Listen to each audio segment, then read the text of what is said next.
ছোটবেলা থেকে স্বপ্ন ছিল বড় পর্দায় নিজেকে দেখার। সেখান থেকে আসলে ছোট একটা চরিত্রে অভিনয় করতে পেরে নিজেকে খুব ভালো লাগছে। আর আমাদের এশা মার্ডার সিনেমায় আমার চরিত্রের নাম হচ্ছে রাইসা। আমি খুবই প্রতিবাদী একটা চরিত্র, চটপট এবং প্রতিবাদী। তো আমাদের সানি সানোয়ার ভাই খুব নতুন, তো অনেকবার এনজি শট দিয়েছি, বারবার ভুল হয়েছে। তিনি আসলে খুবই ধৈর্যের সাথে আমাদের অভিনয়টা প্র্যাকটিস করে অভিনয়টা বের করে নিয়েছেন। এটা আসলে বলে বোঝাতে পারবো না, কারণ তিনি আমার খুব প্রিয় একজন অভিনেত্রী।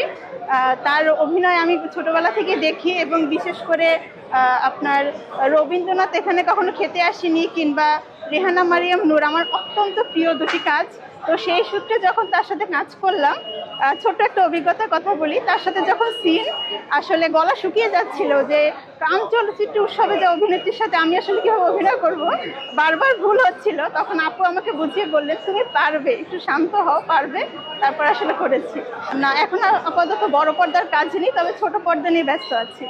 যদি এত চমৎকার অফার পেয়ে থাকি কেন করব না, চাই তো, সবাই চায় নিজেকে বড় পর্দায় দেখতে। আমার আসলে আমাদের দেশীয় চরিত্রগুলো খুব ভালো লাগে, যেটা আসলে শাবনূর ম্যাডাম করতেন।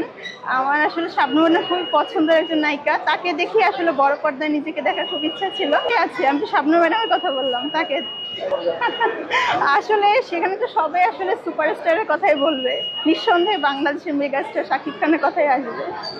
তিনি তো আসলে তাণ্ডবের মতো ঘূর্ণিঝড় তৈরি করেন সিঙ্গেল সিনেমা কিংবা সিনেপ্লেক্সে, আসলে কেন সে নয়?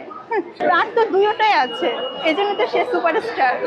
এটা আসলে সবাই মনে করে যে ইন্ডাস্ট্রিতে যে সুপারস্টার থাকে তাকে আসলে সবাই প্রাধান্য দেয়, তার সাথে যখন কাজ হয় আসলে সেটা তো আসলে ইতিহাস তৈরি করে। এটা তো আসলে নতুন করে বলা না, আমি তো আসলে একদমই নতুন, তো সেই হিসাবে আমার একদম দেখা হয়নি। দর্শকদের তো সেটাই বলতে চাই যে আমাদের ঈদে মুক্তিপ্রাপ্ত 6টি সিনেমা, তার মধ্যে অন্যতম আমাদের এশা মার্ডার, সবাই খুব ভালো বলছে, ভালো রিভিউ দিচ্ছে, যারা দেখেছে তারাই। আর শুধু আমাদের সিনেমার কথা বলবো না, আমাদের মুক্তিপ্রাপ্ত 6টা যে সিনেমা সবগুলোই দেখার কথা বলবো। আমি চাবো আমাদের সবগুলো সিনেমারই হল হাউসফুল থাকুক, এবং আমি চাবো আমাদের দেশের সিনেমা এগিয়ে যাক। আমাদের যে সোনালী অতীত ছিল সেভাবে আমাদের সিনেমার অতীত ফিরে আসুক। বাংলা সিনেমার জয় হোক, সবাই বাংলা সিনেমার সাথেই থাকবে।